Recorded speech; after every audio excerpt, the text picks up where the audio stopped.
यहाँ पर एक क्वेश्चन है 4.5 ग्राम ऑफ एल्यूमिनियम यानी Al, इसका एटॉमिक मास यानी परमाणु भार कितना है 27 ग्राम एटॉमिक मास यूनिट है, इज़ डिपॉजिटेड एट कैथोड। और ये किस पे कैथोड इलेक्ट्रोड पर क्या हो जाता है, जम जाता है या मुक्त हो जाता है, डिपॉजिट हो जाता है। From Al3 positive solution bye a certain quantity of electric charge. यानी यहाँ पर एल्यूमिनियम का जो 4.5 ग्राम डिपॉजिट हो रहा है कैथोड पर, जो कि कहाँ से आ रहा है, Al3 पॉजिटिव सॉल्यूशन से आ रहा है।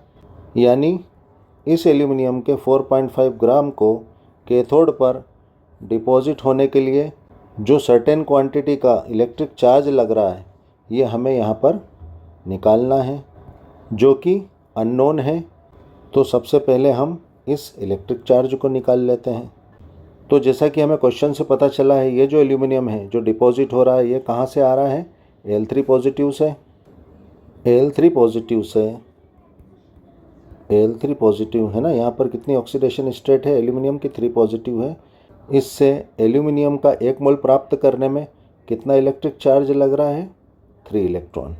और इस 1 मोल एल्यूमिनियम का एटॉमिक मास कितना होता है, 27 ग्राम। इसका मतलब 27 ग्राम एल्यूमिनियम डिपॉजिट करने के लिए, है ना, 27 ग्राम एल्यूमिनियम को डिपॉजिट करने के लिए कितना इलेक्ट्रिक चार्ज लग रहा है, 3 इलेक्ट्रॉन का इलेक्ट्रिक चार्ज लग रहा है। तो 4.5 ग्राम एल्यूमिनियम को डिपॉजिट करने के लिए कितना इलेक्ट्रिक चार्ज लगेगा, यानी 4.5 ग्राम एल्यूमिनियम को डिपॉजिट करने के लिए कितना इलेक्ट्रिक चार्ज लगेगा। तो यहाँ पर क्रॉस मल्टीप्लिकेशन में x यहाँ आ जाएगा, 27 ग्राम x की जगह आ जाएगा, और ये 4.5 ग्राम कहाँ आ जाएगा, 3 इलेक्ट्रॉन के साइड में आ जाएगा। तो यहाँ पर इनको कैंसिल करने पर 4.5 ग्राम एल्यूमिनियम को डिपॉजिट करने के लिए कितना इलेक्ट्रिक चार्ज लगेगा, 0.5 इलेक्ट्रिक चार्ज लगेगा। तो यह हमें सर्टेन क्वांटिटी का इलेक्ट्रिक चार्ज मिल गया है, कितना, 0.5 इलेक्ट्रॉन। अब क्वेश्चन में आगे क्या पूछा जा रहा है, द वॉल्यूम यानी हमारा V ऑफ हाइड्रोजन प्रोड्यूस्ड, यानी हाइड्रोजन यानी हमारी H2 जो प्रोड्यूस हुई है उसका वॉल्यूम किस पर, एट STP यानी standard temperature pressure from H positive ions. यानी ये जो H2 प्रोड्यूस हुई है किससे, H पॉजिटिव आयंस से, इन द सॉल्यूशन यानी विलियन में, सॉल्यूशन में, by the same quantity of electric charge will be. तो same quantity of electric charge यानी ये वाला इलेक्ट्रिक चार्ज, यानी 0.5 इलेक्ट्रॉन।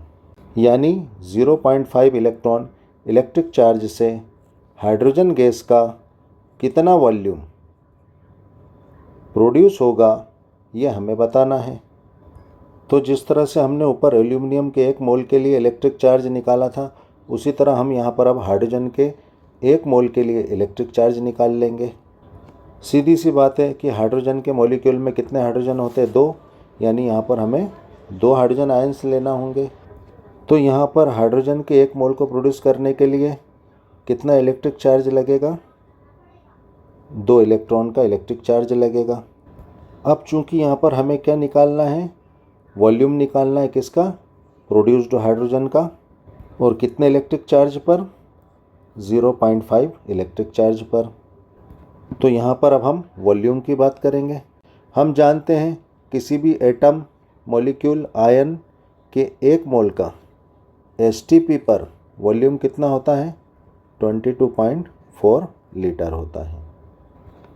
तो हमें 2 मोल इलेक्ट्रिक चार्ज पर वॉल्यूम कितना प्राप्त हुआ, हाइड्रोजन गैस का जो प्रोड्यूस हुई है 22.4 लीटर।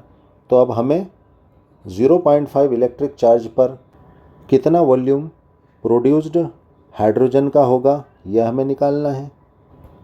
तो 2 मोल इलेक्ट्रिक चार्ज से हाइड्रोजन गैस का कितना वॉल्यूम, कितना आयतन हमें प्राप्त हो रहा है, 4 लीटर हाइड्रोजन गैस का वॉल्यूम हमें प्राप्त हो रहा है। तो हमें क्या निकालना है, 0.5 इलेक्ट्रॉन इलेक्ट्रिक चार्ज से हाइड्रोजन गैस का कितना वॉल्यूम हमें प्राप्त होगा। तो 0.5 इलेक्ट्रिक चार्ज से हमें हाइड्रोजन गैस का कितना वॉल्यूम प्राप्त होगा। तो नेक्स्ट स्टेप में क्रॉस मल्टीप्लिकेशन में x की वैल्यू क्या हो जाएगी, यहाँ पर इसको हल करने पर इलेक्ट्रॉन से इलेक्ट्रॉन कैंसिल और इनको कैंसिल आउट करने पर क्या वैल्यू आ जाएगी हाइड्रोजन गैस के वॉल्यूम की, 5.6 लीटर।